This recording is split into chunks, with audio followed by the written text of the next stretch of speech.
Strange but true stories. Tales from the light side, the dark side, and the other side.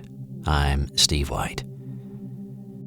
There's been a lot of discussion ranging back many years about whether alien visitation and abduction is real, or if it's more a manifestation of sleep paralysis. Those who claim to have experienced encounters with aliens leave little doubt that what they went through is not sleep paralysis, but a full-on close encounter with an extraterrestrial. We revisit that again today with a story sent to us by a subscriber to SBT, and because of the sensitive nature of this story, he requested anonymity. I feel I have to get this off my chest. It's haunted me for years. And to be honest, you're the first person I've ever told this to. I'm a little nervous about who will believe me, and that's why I have no desire to reveal my identity in this story. But what happened to me happened. I know it, and it still haunts me to this day. Back in 2012, I lived in a one-bedroom apartment. It was small and cramped, but it was cheap, which for a person who was working as a security guard and serving in the National Guard at the time was about all I could afford. It had a large enough kitchen, a decent-sized living room, and a small bedroom. In the bedroom was my bed, of course, and my computer desk, which had some blue LEDs built into it, so it kind of acted like a nightlight in a sense. I also believe in the right to bear arms, so I had several guns in my bedroom, including a shotgun, an AR-15 in the closet, and a pistol in the drawer next to my bed, just in case I ever had an issue and needed it. I lived in a quiet enough area, but one can never be too careful. It was January, and typical for that time of year, it was bitter cold. It was around 20 degrees, and a few inches of snow had fallen earlier in the day. When all of this started, it was just after midnight. I woke up and immediately felt something was weird. Something was off. I could sense something was wrong. I was laying on my back, for one thing, which was unusual. Normally, I'm a side sleeper, and I was all sprawled out on the bed. My arms were over my head, and my body was as stiff as a board. I did a quick mental assessment, and then I tried to sit up, but I couldn't. I felt like I was being forcefully held down. I could move my fingers and my hands and my feet, but I couldn't sit up. It was as if someone stronger than me was holding me down, sitting on my chest. Then I saw movement in the doorway. I could lift my neck off the pillow just enough to look past the end of my bed and see a creature standing in the doorway peeking in from the hall. It was a tall, gray creature. It slowly poked its head in the doorway. The light from the computer desk illuminated its skin, and that's when I could make out some of its features. It was tall, very tall. It almost looked like it was going to hit its head on the doorway. It had a very slender and thin body like a twig, skin and bones. Its head was light bulb-like, thin and pointy at the bottom and slowly got more rounded towards the top. It was wearing what seemed to be a black, shiny suit that reflected the light from the computer off it. Its mouth was small and looked more like a slit or cut, with its nose short and stubby. But the thing I remember were the eyes. Those eyes.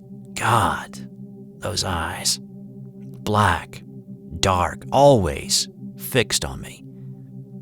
I could see the reflection of the computer lights in the eyes. They never blinked. They never moved.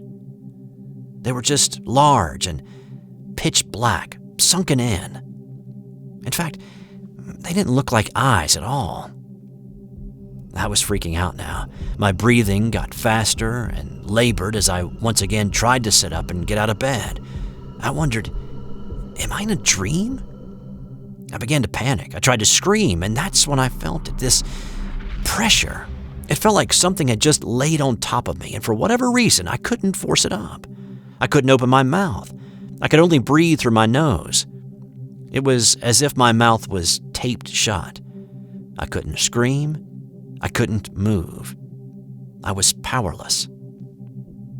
Then I felt like something was grabbing me by the throat, choking me, squeezing me as if to hold me down.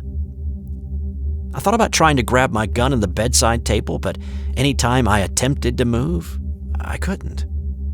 All I could do was wiggle a little. I looked back at the door and I saw the creature. It was entirely in the room now. It had a hand pointed towards me. Its fingers were long and thin and pointy, and I noticed they were covered up by the same material as the suit. And then I noticed a second one enter the doorway. It looked identical in every way. It was even the same height. It looked from the first alien and then aimed its eyes back to me. I wiggled more and more. I was trying to find any opportunity to get myself upright. It felt like the pressure on my right arm was beginning to let up, so I turned towards the nightstand. I was close to reaching for it. I tried to scream for help once, but I couldn't. I was close to reaching for it. I tried to scream for help once more, but I couldn't. I just needed a little more to get to the drawer, to open the drawer. But before I could move anymore, I caught a glimpse in my periphery. I turned to see this massive set of eyes right in front of my face. The creature was bent over and staring at me.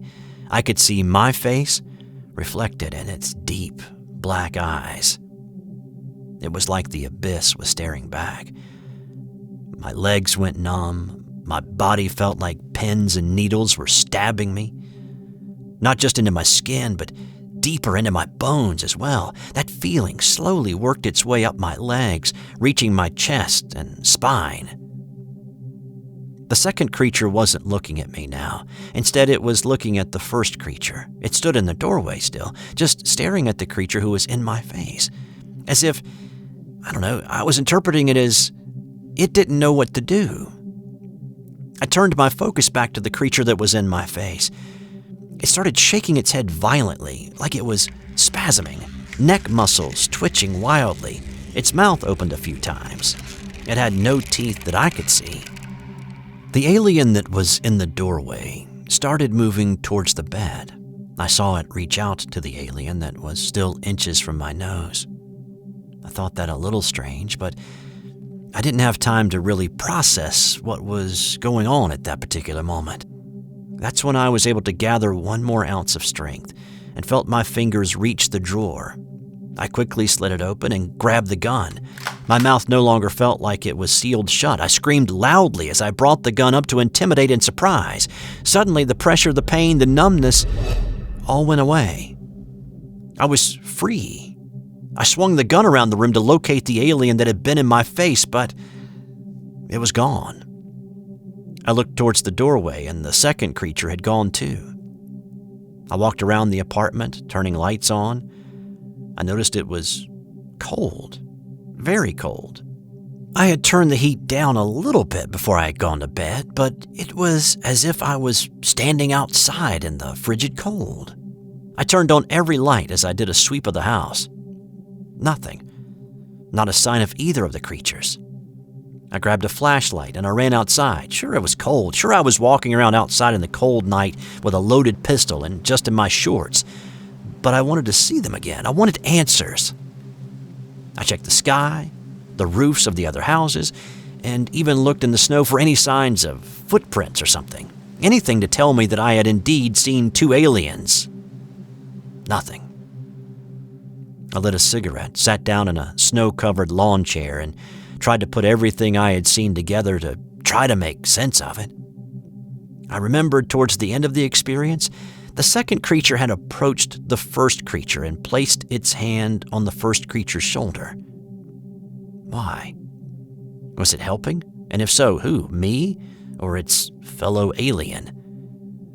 Was it just two, or were there others somewhere else in the apartment? I sat in that snow-covered chair with a pistol in my lap, and I smoked 3 more cigarettes. I couldn't stop shaking, not from the cold, but from the shock of what I had just gone through. I couldn't believe it. I had just experienced something that had scared me to death. I was broken. The next day, I did some investigating online, and I saw where sometimes sleep paralysis can be confused for possible abductions and close encounters. I read a lot about that over the next several days. Let me tell you, this was not sleep paralysis. Sleep paralysis didn't explain how I saw these things moving or get so close to my face that I could see my reflection in its eyes. As I mentioned earlier, I fear people will call me a liar or a fraud or just plain crazy, but I swear this is what happened to me. And honestly, I wish it never had. It still scares me, so much so that since that day I keep 2 guns in my nightstand, both loaded and close by in case those intruders ever decide they want to come in my apartment again, especially now that my girlfriend lives with me. Since then, I've had a few random situations pop up, but honestly, I would rather not mention those at this point. I'm not comfortable talking to anybody else about that yet, and I probably won't for a very long time. This has been another strange but true story sent to us by a viewer just like you. So what do you think? Let us know in the comments below. And if you have had a strange, unexplainable experience that you would like to share with us, send us your story in an email to strangebutTrueStories2@gmail.com. Go ahead and subscribe if you haven't already, and as always, sign up for notifications so you know when the next episode drops to the channel. Thanks for the support, and thanks for watching this video. I'm Steve White. Until next time.